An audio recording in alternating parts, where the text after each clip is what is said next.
যাদের নামে এই এলিগেশন আছে তারা তৃণমূল কংগ্রেসের সাথে কোনোদিন কানেক্টেড নয়, নো ওয়ে কানেক্টেড। সমর্থক কিনা আমি বলতে পারবো না, তৃণমূল কংগ্রেসের সাথে কোনো সম্পর্ক নেই, কোনো সম্পর্ক নেই, তৃণমূল কংগ্রেসের সাথে কোনো সম্পর্ক নেই।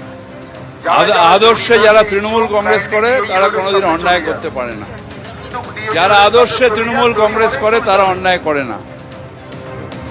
ফিরাদ হাকিম তিনি বলছেন তৃণমূল কংগ্রেসের সঙ্গে তার সম্পর্ক নেই, কিন্তু কলেজের দেওয়ালে কিন্তু জল করছে যে টিএমসিপি সদস্য ছিলেন এই মনোজিৎ মিশ্র এবং বকলমে তিনি গোটা কলেজ নিয়ন্ত্রণ করতেন, এমনই অভিযোগ কিন্তু সামনে আসছে।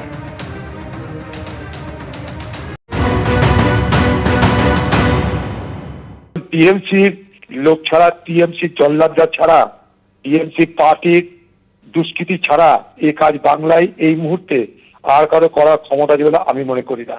রুমে, কলেজের ইউনিয়ন রুমে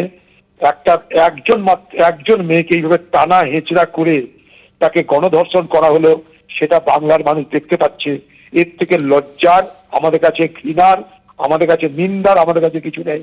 বাচ্চার মেয়েকেও বোমা মেরে দিলেন, এখানে গণধর্ষণ করলেন, আরজি করে শিক্ষিকাকে, ছাত্রী এবং শিক্ষিকাকে মারলেন, ডাক্তারকে মারলেন।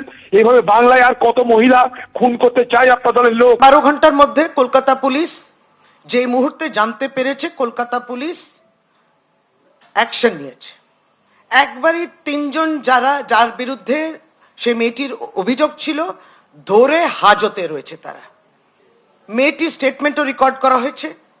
এই 3টি ছেলে যারা ছিলেন তাদেরকে আইডেন্টিফাই তো করেইছে, তুলে নিয়েও আসা হয়েছে, তাদের মোবাইলও সিজ করা হয়েছে। আমরা এটাই বলি যে মেয়েটির ন্যায্য বিচার পাক।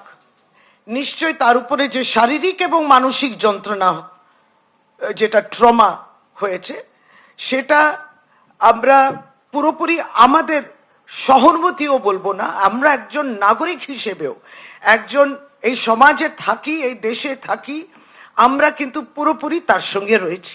আরজি করে যে নারকীয় ঘটনা আমরা প্রত্যক্ষ করেছি, সেই ঘটনারই একটা পুনরাবৃত্তি বলে আমরা মনে হচ্ছে। কি পুনরাবৃত্তির যদি বলেন, যে আমরা দেখেছি আরজি করের অন্তরে থ্রেড কালচারের প্রসঙ্গ, আমরা দেখেছি স্বাস্থ্য দুর্নীতির প্রসঙ্গ। তাহলে সেই জায়গা থেকে আমরা চেয়েছিলাম যে আরজি কর মেডিকেল কলেজে এই ঘটনার পিছনে মোটিভ কী ছিল, কী উদ্দেশ্য ছিল। সমগ্র সমাজকে সাথে নিয়ে গণ আন্দোলন প্রয়োজন। গণ আন্দোলনের চাপ যদি সমান্তরালভাবে আমরা দিতে পারি, তাহলে আমরা একটা নিরপেক্ষ তদন্তের মাধ্যমে দোষীদের শাস্তির জায়গা বেশি আনতে পারি। আর এই ঘটনার পর যখন প্রশ্ন উঠছে মনোজিৎ মিশ্র তার এত দাপটে কিভাবে আসে, কারণ যেখানে তৃণমূলের তরফে বলা হচ্ছে যে ছাত্র সংগঠনের সঙ্গে যুক্ত নন মনোজিৎ মিশ্র, তাহলে কলেজে দেওয়াল লিখন কি করে থাকে?